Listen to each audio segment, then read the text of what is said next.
Hello there, my name is Chris Kolonko-Wheat, and this is the Remember the Regulars channel over on YouTube. Bit about me. I set up Remember the Regulars as a way of promoting the now overlooked and, shall we say, forgotten role of the regular and territorial armies in defence of the UK during the Second World War. I'm an archaeologist. I've spent 20 years researching and recording anti-invasion defences across the UK, in particular in East Yorkshire. But from time to time, I've had the opportunity to work as a consultant for organisations such as the Council for British Archaeology, English Heritage, UNAIR Historic England, the Nautical Archaeological Society, and various others as a consultant to provide both training and information regarding anti-invasion defences in the UK. So more recently, I've turned my attention to the documentary record. So there is a vast amount of information regarding the defence of the UK during the Second World War, in particular the focusing on the actual units that would have been on the front line if the invasion came, and these were the professional armies in the form of the regular and territorial armies and various others as well.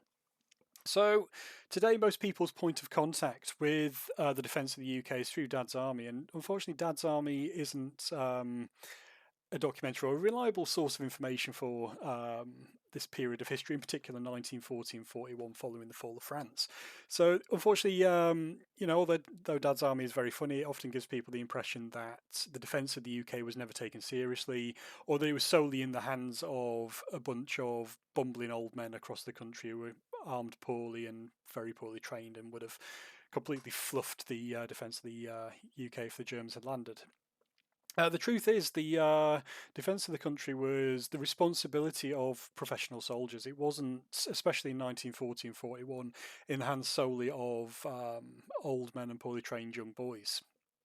And today, the story of the actual units that were on the front line in 1940, well, from the outbreak of the Second World War up until 1943-44, is rarely told and rarely considered. In fact, today, you'd be hard pressed to find any reliable information on the regular army and their role in defence of the UK. In fact, the Imperial War Museum's only information regarding this period, especially the imminent invasion threat in 1940 and 41, focuses solely on the Home Guard and makes no mention of the contribution of the about 29 divisions of the regular and territorial army and other forces that were deployed on home defence during the Second World War.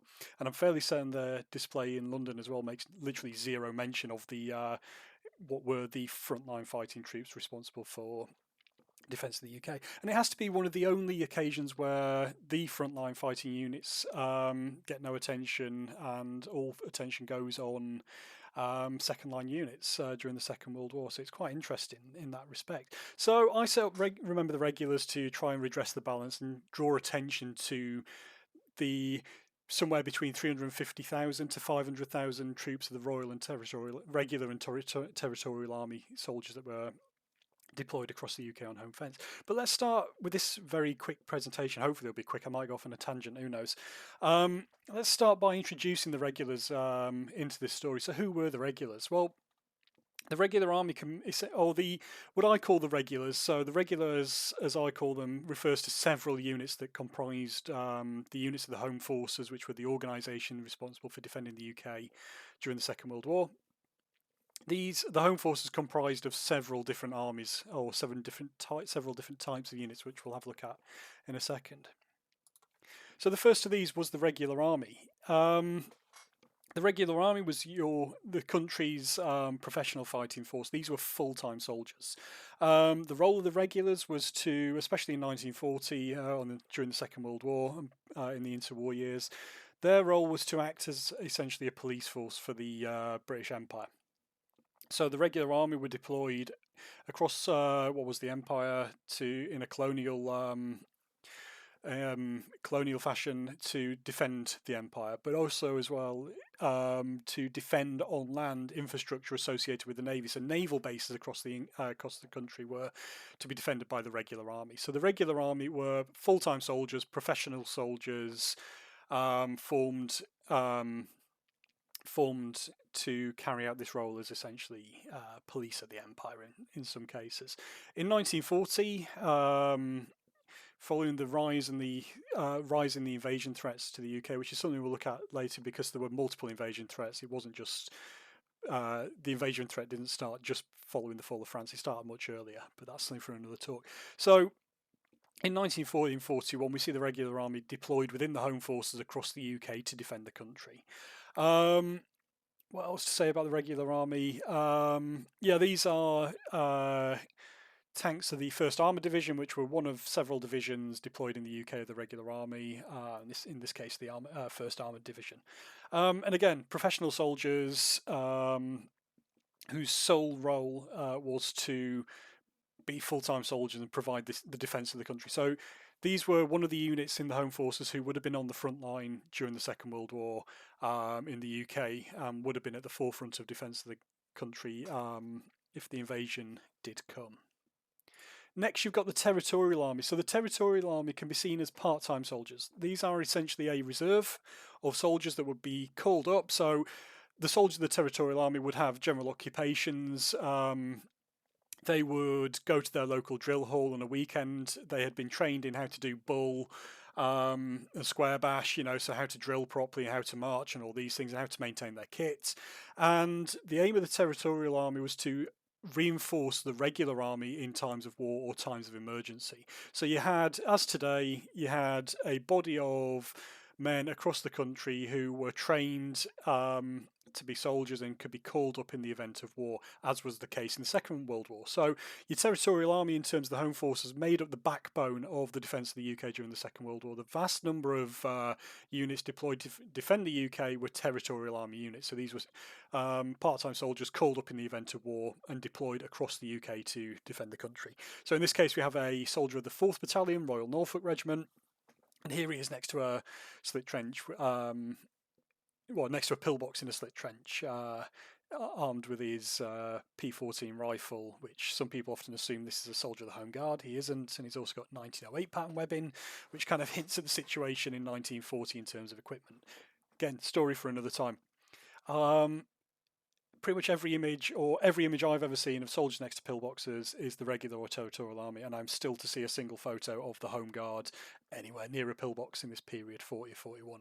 If you find an image that shows the Home Guard, please let me know because I'm interested.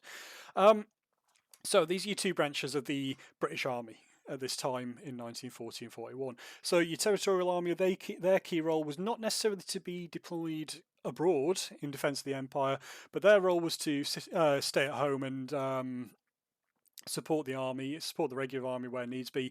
But in times of emergency, they were to be called up to defend the UK, which is what happened in 1939, the outbreak of war. I'm going off on a tangent. The outbreak of war saw the Territorial Army called up to defend the UK, and they remained in that role up until 1943-44.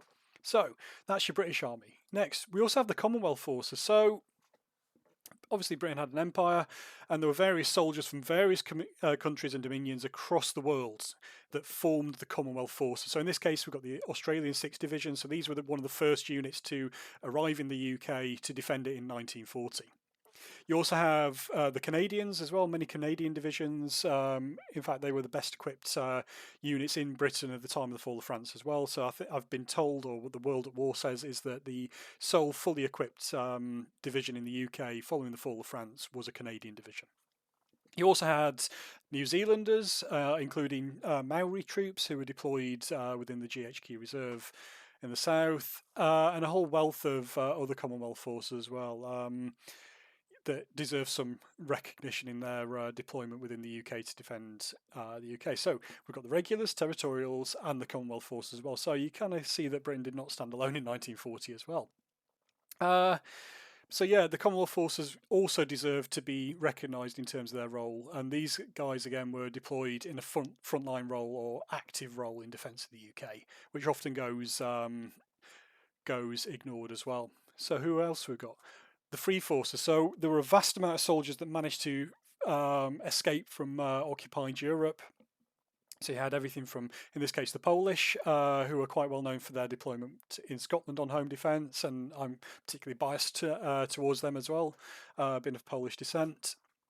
You also had Free Czechs, Free French, Free Belgians, Free Norwegians,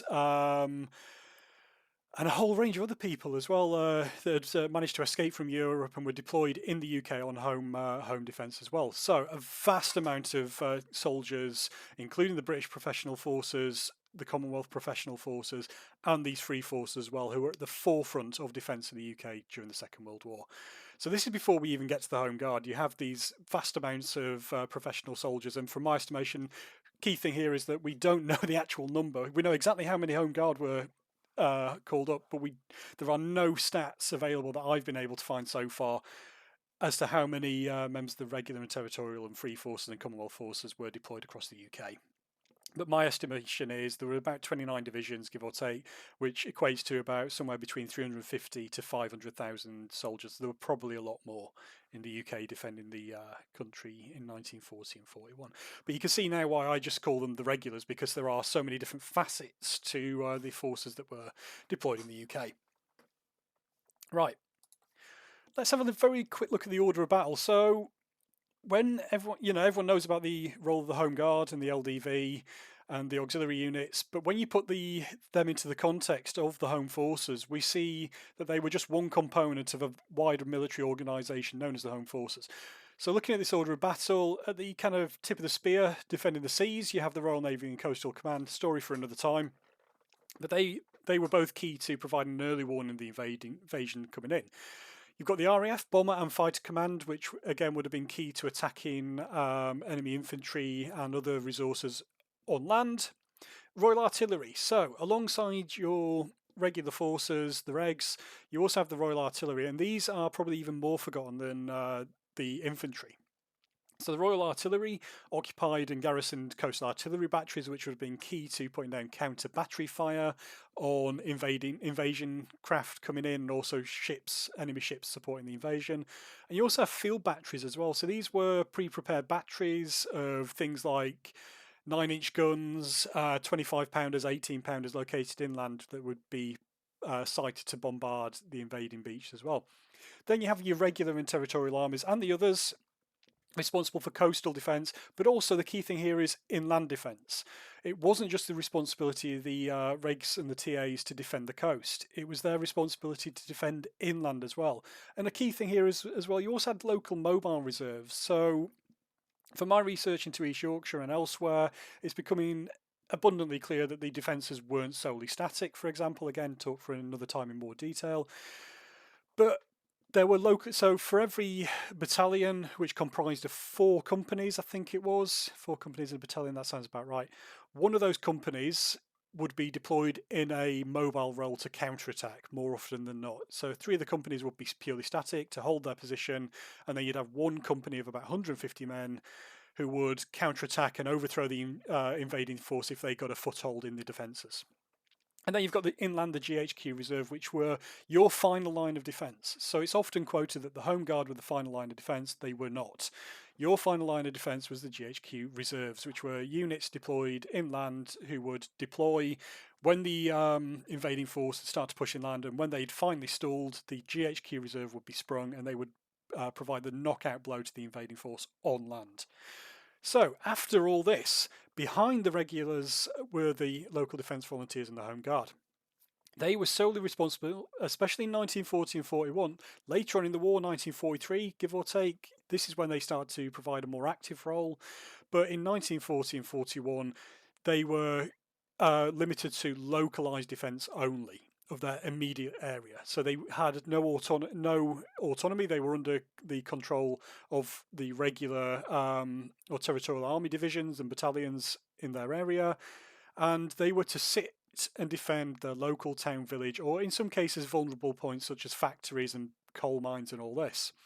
They also had this key secondary role of providing intelligence and reporting enemy movements and the landing of enemy paratroops, for example, through the Home Forces reporting network. So they provided a vital role in terms of breaking down the fog of war and providing intelligence, for example, and also as well guiding the regular and territorial armies in the Home Guard area in their area of operation. So Home Guard being local, they had a second to none knowledge of their local area and could provide guidance to the regular and territorial army units operating in their area if required to do so. But like I say, the Home Guard sat behind the regular and territorial units. They were kind of sandwiched between the units on the coast and inland defence, and also kind of with the GHQ reserves behind them. So they were in between. They were by no means the front line of defence, and they were by no means the last line of defence as well.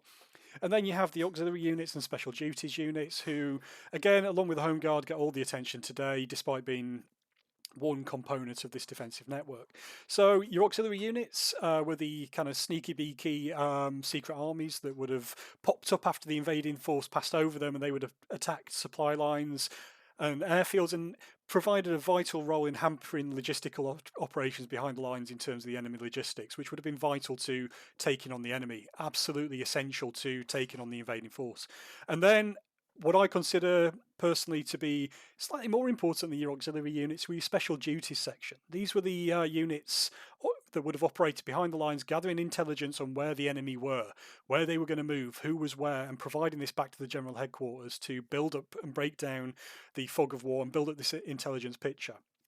So when you see the local defence volunteers / Home Guard and the auxiliary units, in their context, they make not only a lot more sense as to how they would have operated, but also as well, it helps to break down this mythology that surrounds both those units as well. So you can see a vast amount of units here get relatively little attention, but all these units were a key part of the puzzle in terms of the defence of the home, defence of the UK. And today, by better understanding the role of the regular and territorial army and the sneaky beaky stuff and the sexy Home Guard and all that in their original context, the defence of the UK starts to make a lot more sense. And you can start to see that it was by no means Heath Robinson in its approach, and was vitally important to defending the UK, and also very well coordinated as well. So a common trope that you see online and elsewhere is that the Home Guard would have been cannon fodder who would have been thrown at the enemy piecemeal when the invading force came, and the Home Guard would have been thrown at the enemy to be cannon fodder while the army and the regulars organised and counterattacked. The reality is the Home Guard were by no means on the front line. The regulars would have been at the forefront of defence, taking the vast amount of punishment from the enemy. While the Home Guard provided a supporting role, especially in 1940 and 41. The Home Guard were by no means to be used as cannon fodder to give the army time to prepare, because the army were on the front line. They were inland, they were everywhere. While the Home Guard essentially filled the gaps and were a key part of the intelligence gathering side of things, and also providing additional support and security in the rear as well. So hopefully that gives you some insight into the actual units that were responsible for defending the UK, in particular the regulars. So hopefully this has broken down who the regulars are.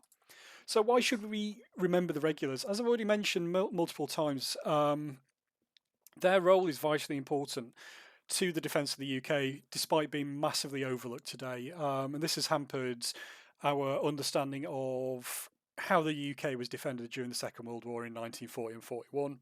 And also at the outbreak of war. But it's also kind of hindered perceptions of how effective the surviving defences would have been if they were ever used. So again, this perception that pillboxes were to be used by old men and young kids armed with pitchforks who had no training and would have been rubbish and thrown at the enemy is complete bunk. By understanding and recognising the role of the regulars, we see today that the defence of the UK was taken much more seriously, and the soldiers deployed were much more professional than we see in Dad's army. A key part as well with this is that many of the regular units and the other forces deployed in the UK eventually went on to be deployed across the world to fight the Second World War. Many went on to be deployed on D-Day, Operation Overlord, to re-invade mainland Europe. The key part of their story is their deployment in the UK. And when you go on Wikipedia and look at these units, you'll often just see, a sentence or something saying this unit was deployed in the UK within the Home Forces, and that's it. Their experiences were vitally important to their later experiences in the Second World War. Their deployment within the UK on the front line of defence also saw them undertaking a vast amount of training, exercise, and all this thing which prepared them for their deployments later on, which was key to their effectiveness.